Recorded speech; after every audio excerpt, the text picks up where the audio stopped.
Gostou do Ian? Gostei demais, é? Sim, assim é bom, tudo o ritmo mais agradável. Lucas, capítulo 2. Mensagem bem conhecida com os irmãos aí, né? Vamos ler aqui a partir do verso 8. Se você pudesse colocar de pé, depois que a gente acabar a leitura. Lucas, capítulo 2, versículo 8. 2:8. Pai, que o Senhor possa, em nome de Jesus Cristo, pelo perdão dos pecados, estar, meu Pai, neste momento, usando-me conforme a tua vontade, conforme, meu Pai, a inspiração desse trecho, dessa passagem, para que, meu Pai, essa passagem que nós já conhecemos, venha falar aos nossos corações, ó Pai, através do Espírito Santo, da minha vida neste momento, que eu seja um instrumento, Senhor, para a edificação da amada igreja, em nome de Jesus. Amém, graças a Deus. Havia naquela mesma região pastores que viviam nos campos e guardavam o seu rebanho durante as vigílias da noite.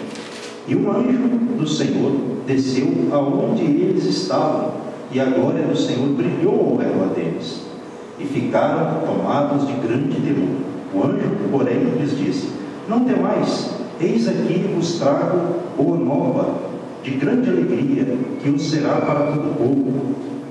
É que hoje vos nasceu, na cidade de Davi, o Salvador, que é Cristo o Senhor. E isto vos servirá de sinal: encontrareis uma criança envolta em faixas, deitada em manjedoura. E subitamente apareceu com o anjo uma multidão da milícia celestial, louvando a Deus e dizendo: glória a Deus nas maiores alturas, e paz na terra entre os homens a quem Ele quer bem. E, ausentando-se deles os anjos para o céu, diziam os pastores uns aos outros: vamos até Belém e vejamos os acontecimentos que o Senhor nos deu a conhecer.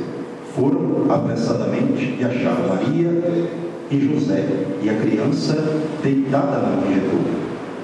E, vendo-o, divulgaram o que lhes tinha sido dito a respeito deste menino. Todos os que ouviram se admiraram das coisas referidas pelos pastores.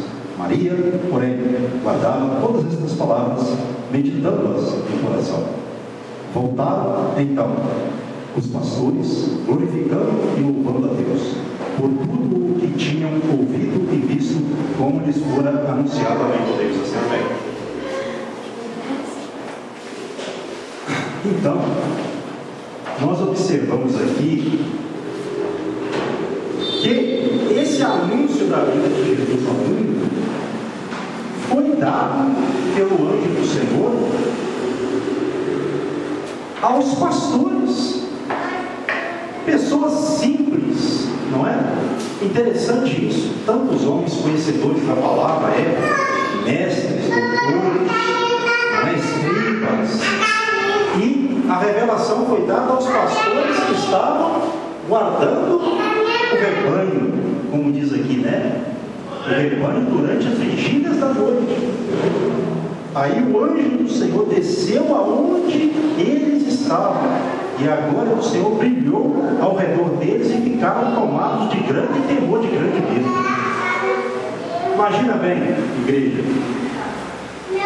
você lá, sendo um desses pastores, evangelista Francisco, se você fosse um daqueles pastores, você visse ali aquele anjo, você ia ficar tomado também de temor, de medo, porque isso era normal. E até hoje, se você estiver em algum lugar, mais daquele tempo. exatamente. Então isso gera o quê? Temor. Nós vamos ver outras passagens na Bíblia também, com aparições de anjos que geraram temor. Então, eles ficaram tomados de grande temor. Mas o que eu quero dizer aqui é que eles eram pessoas simples. É interessante a maneira de Deus agir. Ele escolhe as coisas pequenas, as coisas simples. Não é? E às vezes parece até loucura para um ser humano lá, que não entende, né? Por que Deus foi revelar o nascimento do Messias a esses homens que estavam lá guardando, né, o rebanho nos campos? Porque Deus, Ele escolhe as coisas humildes deste mundo. Os humildes das coisas humildes, Ele tem seus meios para revelar a sua vontade. E aqui seria a revelação, a maior revelação de toda a humanidade. Aí o anjo no verso 10 disse a eles: não temais, eis aqui vos trago boa nova, de grande alegria, que o será para todo o povo. Verso 11: é que hoje vos nasceu na cidade de Davi o Salvador, que é Cristo Senhor. E isto vos servirá de sinal: encontrareis uma criança envolta em faixas e deitada em manjedoura. E subitamente, verso 13, apareceu com o anjo uma multidão da milícia celestial, louvando a Deus e dizendo o quê? Glória a Deus nas maiores alturas, e paz na terra entre os homens a quem Ele quer bem. Interessante essa aparição maravilhosa, uma multidão da milícia celestial, uma multidão de anjos louvando a Deus, dizendo glória a Deus nas maiores alturas e paz na terra entre os homens a quem Ele quer. Olha o que os anjos disseram. Que manifestação! Os anjos vieram, uma multidão de anjos. Quer dizer, os homens devem ter ficado atônitos ali com aquela aparição maravilhosa. Um anjo depois de uma multidão de anjos. Não é? Mas tem um detalhe. Essa glória aqui é uma glória por Deus ter concedido o seu favor aos homens de boa vontade. Não é? Então, a paz do Senhor é para todos os homens? Uma pergunta que eu faço para ele. Vamos interagir. Paz na terra entre os homens a quem Ele quer bem. Paz na terra entre os homens aos quais Ele concede o seu favor, a sua bênção. Essa é uma interpretação mais adequada. Então, irmãos, essa paz não é para todos.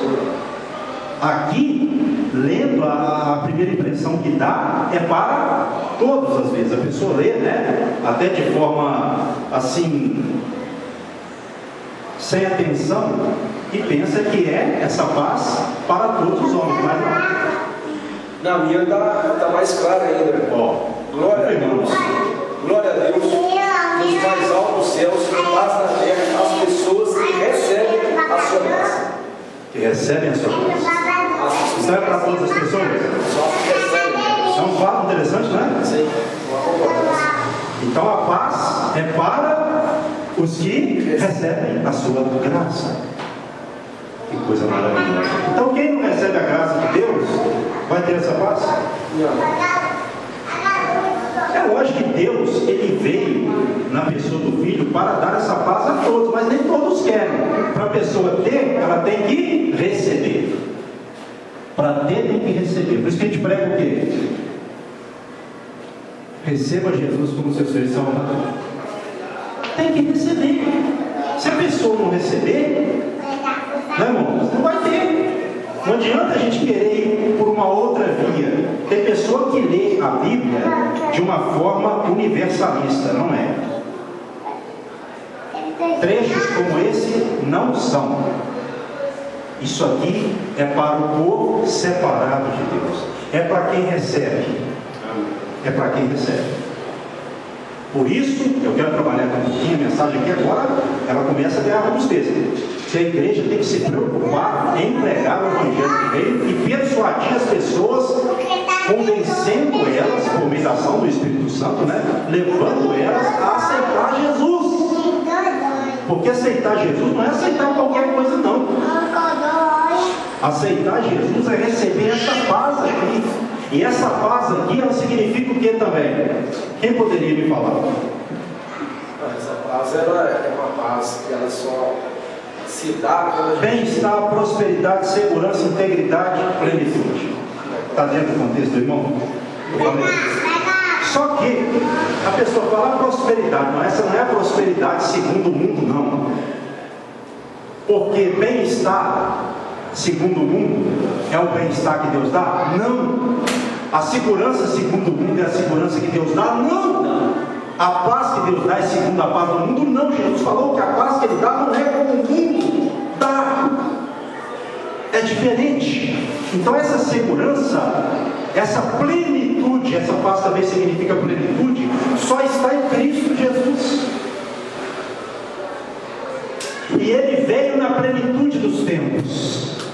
A Bíblia fala, Ele veio para fechar, para consumar. Então ainda é o tempo das pessoas terem, que ainda não têm essa plenitude. Vamos orar para que Deus nos dê graça, para que nós preguemos, para que nós procuremos meios, a sabedoria do alto, para pregar a Jesus Cristo, para que as pessoas tenham essa segurança, que não é uma segurança pautada na vida financeira, não é uma segurança pautada naquilo que a pessoa tem materialmente, é uma segurança pautada, é uma plenitude, é um bem-estar pautado naquilo que a pessoa é. E se ela é de Deus, ela tem essa paz que Deus dá a todos aqueles que amam a Ele. É por isso que eu fico maravilhado quando eu chego a um lugar e eu vejo as pessoas aceitando Jesus. Às vezes a gente está ali, eu não sei se você presenciou alguma vez pessoas aceitando Jesus lá na Hemodiário, trabalho nosso, não sei se você presenciou. E às vezes, irmão Gelson, a pessoa aceita chorando, porque ela está ali de repente definhando, quase morrendo. Aí você prega na revelação de Deus, a pessoa recebe o reino de Deus, as lágrimas, e de repente passa o tempo, a pessoa está fazendo ali hemodiálise, aquele tratamento agressivo. Você vai lá, você que pregou, volta, a pessoa já morreu, mas você sabe que a pessoa está guardada com Deus, porque ela aceitou Jesus Cristo, que é o Senhor e Salvador da vida. Nós temos que pregar isso nele, pregar todos os dias, pregarmos isso constantemente. O apóstolo Paulo disse a Timóteo, para que ele pregasse a palavra a tempo e fora de tempo. Ah não, o fulano está pregando demais, então vou fazer o quê? A boca do servo de Deus tem que ser para quê? Da salvação de Cristo Jesus. Isso é maravilhoso. E tem dia, irmãos, que você prega para uma pessoa que você nem assim está tão inspirado, está no dia sofrido, e de repente Deus, o Espírito Santo convence aquela pessoa e ela aceita Cristo. Que maravilha, né? Ao nosso irmão Rogério, vamos continuar orando pela vida dele. Fomos à casa de uma pessoa essa semana, né? A pessoa, né? Evangelista Francisco. Eu creio que não tem nada a ver falar o nome dele aqui, porque ele é um homem de bem, passando uma dificuldade muito grande. Uma pessoa de projeção, mas o problema é espiritual. Suicidar. O problema é espiritual. A pessoa tem uma vida muito boa, mas não tem Jesus Cristo, não tem paz verdadeira, tem tribulação. Olhou para nós chorando, eu quero. É mentira minha? E nós deixamos ali a palavra. Então vamos orar para que essas pessoas tenham força para aceitar a Cristo. Porque às vezes a pessoa tem tudo, mas não tem paz. Eu não vou falar o nome de outra pessoa que ele que falou, da família dele. Eu vou falar que aqui é uma outra questão. Tem muita coisa, mas precisa dessa paz aqui na frente. O cristão, ele anda na terra e por onde ele anda, ele tem paz. Não que ele, quando passa num lugar perigoso, ele não tem que ficar esperto, olha, ficar atento. Mas ele sabe que o medo não toma conta do seu coração, porque ele tem o príncipe da paz no seu coração. É isso que a gente precisa de pregar para as pessoas também. Então, essa glória aqui, a Deus nas maiores alturas e paz na terra, entre os homens, aos quais o Senhor concede o seu favor, a sua graça. Então nós temos que pregar para as pessoas: olha, é o seguinte, você tem que aceitar, você tem que receber, senão você não vai ter essa paz. É uma revelação profunda aqui no nascimento do Messias. Verso agora de número 15. E ausentando-se deles os anjos para o céu, diziam os pastores uns aos outros: vamos até Belém e vejamos os acontecimentos que o Senhor nos deu a conhecer. Foram, verso 16, apressadamente, e acharam Maria e José e a criança deitada na manjedoura. E vendo-o, divulgaram o que lhes tinha sido dito a respeito deste menino. Todos os que ouviram se admiraram das coisas referidas pelos pastores. Então, quando Deus falou com esses pastores, o anjo do Senhor ali, o próprio Deus, né, com a mensagem de Deus, o que eles fizeram? Eles já foram lá para ver se de fato era verdade ou não. A mensagem evangelística. Por que o anjo de Deus foi falar a esses pastores? Porque o Senhor sabia que eles ouviriam e iriam. Iria testificar se era verdade ou não. E quando eles chegaram lá, eles viram, conforme o anjo diz. O que Deus fala, acontece. Mas tem que obedecer. Pastor, mas lá no contexto, ou aqui no contexto desse trecho, fala que houve um recenseamento no Império, decretado por César Augusto, imperador romano. Para quê? Quem lembra? Para arrecadar dinheiro. O povo tinha que ser contado. O povo tinha que se registrar, alistar para ser contado. Na cidade de origem. Na cidade de origem. Na cidade de origem. E por que José foi para Belém? Porque ele era da descendência de Davi. Ele tinha que ir para Belém. Ele foi com a sua mulher para Belém. Chegando lá, o que aconteceu? Eles foram para a hospedaria, para a pensão. Não tinha lugar para eles. O que sobrou para eles?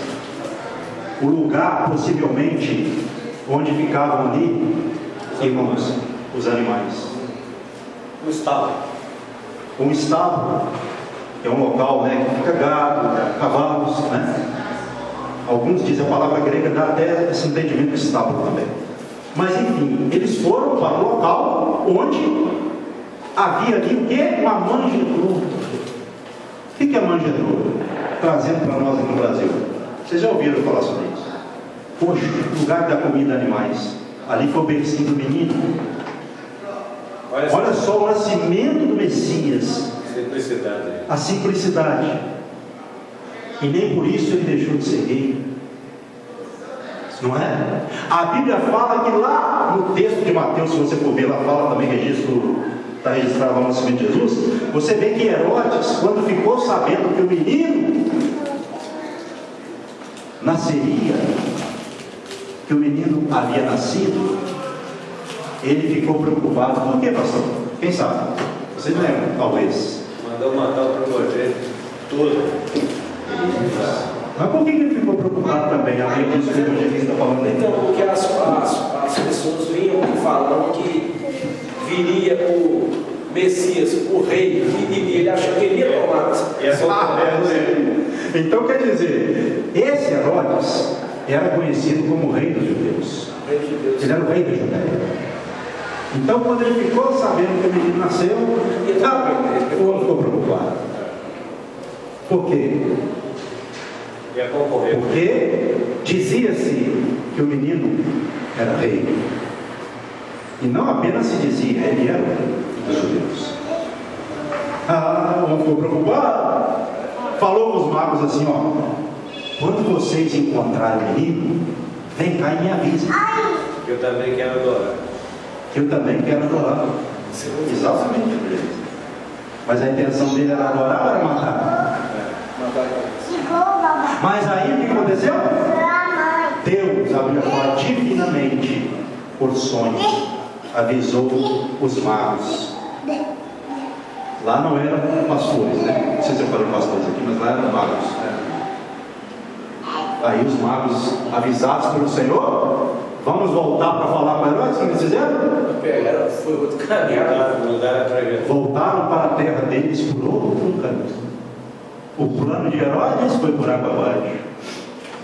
Aí entra o que o evangelista falou. Decretou para que matasse todos os meninos de 2 anos para baixo em Belém e nos seus arredores. Olha que coisa terrível. Profecia de Jeremias 31:15 se cumprindo. O choro terrível que haveria com o povo. Olha que ponto chega o ser humano. Nós estamos vendo aí guerras, por causa de quê? Medo, dinheiro, poder, isso é antigo. Mas fato é o quê? O que eu quero trazer para os irmãos aqui? Tem como deter os planos de Deus ou impedir os planos de Deus? Tentaram matar o menino, mas o menino não poderia morrer, porque o menino era Deus, e Deus iria cumprir todo o plano. Pastor, então o que aconteceu? O Senhor disse em sonho a José para ir para o Egito com a sua mãe e com a criança, até que esse Herodes morresse e depois ele voltaria. Fosse comido por bicho. É por isso que parece que tem uma profecia que fala: do Egito chamei meu filho, Oséias 11:1. Fala, essa é uma referência ao povo de Israel com relação à libertação do Egito, mas é também uma referência a Jesus. Oséias 11:1. Do Egito chamei o meu filho. Jesus foi para o Egito com seu pai, sua mãe, mas retornou. E eu vejo isso de forma maravilhosa, irmãos, porque ninguém pode impedir o agir de Deus. Tentaram dar cabo da vida de Jesus desde quando Jesus nasceu, mas Jesus, ele não era apenas o Filho, ele era também Deus na pessoa do Filho. Então ninguém pode frustrar os planos de Deus. Não tem poder humano, não tem hierarquia terrena, porque o que Deus falou a respeito da igreja de trazer para os nossos dias, essa igreja fundada sobre a rocha que é esse menino, ninguém pode frustrar o que foi profetizado acerca da igreja.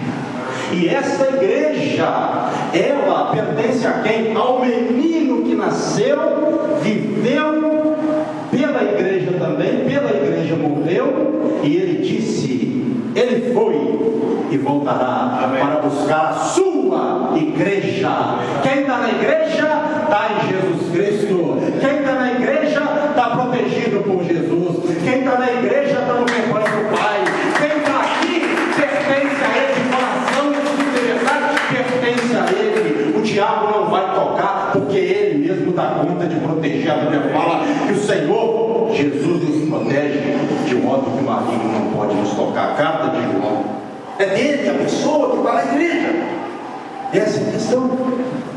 Voltando aqui para encerrar Lucas 2. Então o que eles fizeram? Os pastores, quando eles ouviram a mensagem, eles foram e encontraram como o anjo havia falado. Pastor, quem era esse anjo? A Bíblia não fala. Eu fico com isso. Era um anjo de Deus. Gabriel, não sei. É um anjo. Se a Bíblia não preocupou em dizer, nós também não precisamos de preocupar. Um anjo nos é suficiente, não é? Como Deus usou anjos em toda a história para revelar a sua vontade, né? Agora vamos lá. É versículo de número 19 em diante. Maria, porém, guardava todas estas palavras, meditando-as no coração. Voltaram então os pastores, glorificando e louvando a Deus por tudo o que tinham ouvido e visto, como lhes fora anunciado. Maravilha. Então esses homens, eles divulgaram o que foi falado por intermédio do anjo a eles, e eles voltaram glorificando e louvando a Deus por tudo o que eles tinham ouvido e visto, e como foi anunciado a eles. Alegria do coração pela mensagem de salvação.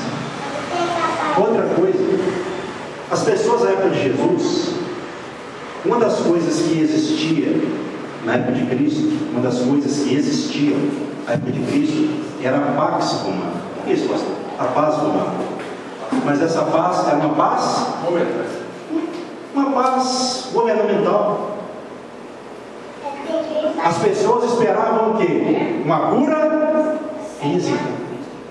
Muitas pessoas esperavam cura física, esperavam milagre, mas Jesus veio para dar muito mais do que uma cura física. Ele daria isso como Deus daria. Ele veio salvar a alma.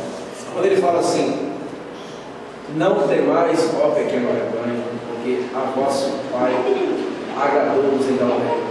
Isso, maravilhosa passagem que o irmão trouxe. Agradou a Deus dar o seu reino ao pequeno rebanho.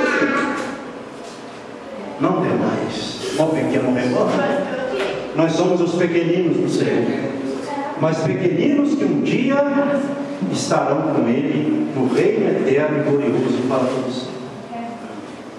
Então a honra para nós, quando as pessoas dizem assim, vocês são os pequeninos, a Bíblia fala que nós somos os pequeninos. Filhinhos, é maravilhoso, eu amo isso, não é? É a forma de como o povo de Deus é chamado pela Bíblia, rebanho, pequeno rebanho, não é? E quem não está nesse pequeno rebanho vai ser salvo? Não. Tem que ter alegria da salvação. Os pastores tiveram? Tiveram. Mas nós temos que ter também. Amém? Se coloque sobre os seus pés esta noite, meus amados irmãos. Irmãos, domingo que vem tem cura? Não. Domingo que vem não. Então, quem puder vir à igreja, terça e quinta, venha. Porque domingo já não vai ter, nós só vamos nos encontrar na outra terça. E na outra terça vai ser a semana da virada, vai ser normal. Terça, quinta aí. Bom, e vamos orar, por quê? Quando eu falo vamos orar, não que vocês não estão orando, vamos intensificar oração e vigilância, por quê? Deus está começando a responder as nossas orações, Ele está começando. Então, quando Deus está começando uma obra, o que tem que ser feito?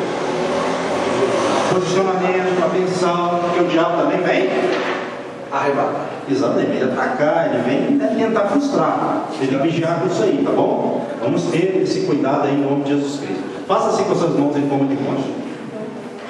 Pai, a todos eu abençoo com o teu amor, com a graça do Filho, com a sua doce consolação divina e Espírito Santo. Dê um final de domingo a todos, ó Pai, de consolação, encorajamento, força, para que nós continuemos, ó Pai, com essa mensagem do Cristo, o nosso príncipe da paz em nossos corações.